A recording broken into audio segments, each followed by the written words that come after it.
You've heard of Oxford, you've heard of the Sorbonne, but have you heard of Sankore, a major center of learning in West Africa that actually predates both?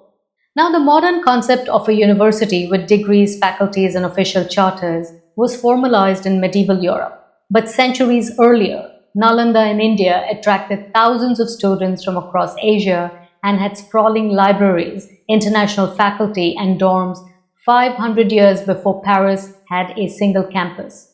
Al-Qarawiyyin in Morocco was established in the mid-9th century by a woman named Fatima al-Fihri. It's considered the oldest continuously operating university in the world.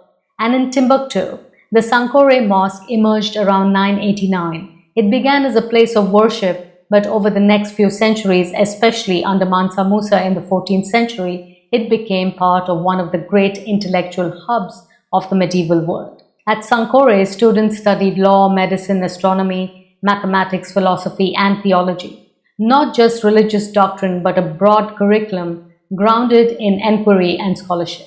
Timbuktu became famous for its private libraries, many passed down through generations, with estimates of over 400,000 handwritten manuscripts. In fact, while Oxford began teaching in 1096 and the University of Paris, including the Sorbonne, emerged by 1150, Nalanda had already flourished. Al-Qarawiyyin was a century old, and Timbuktu was well on its way to becoming the intellectual heart of West Africa.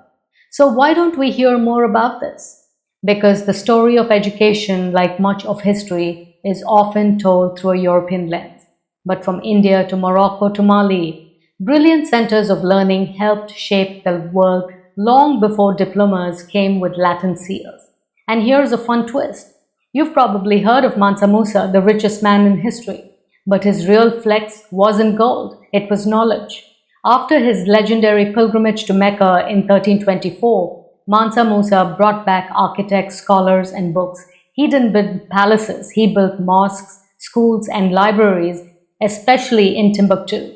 Meanwhile, in much of medieval Europe, books were rare, copied slowly by hand and mostly locked away in monasteries. When European explorers finally reached Timbuktu in the 19th century, they were stunned. A city they had dismissed as legend turned out to be a historic center of African science, philosophy, and literature. Europe was not the sole birthplace of higher education. Africa had its own vibrant intellectual traditions long before the Renaissance. Please subscribe for more history that deserves the spotlight.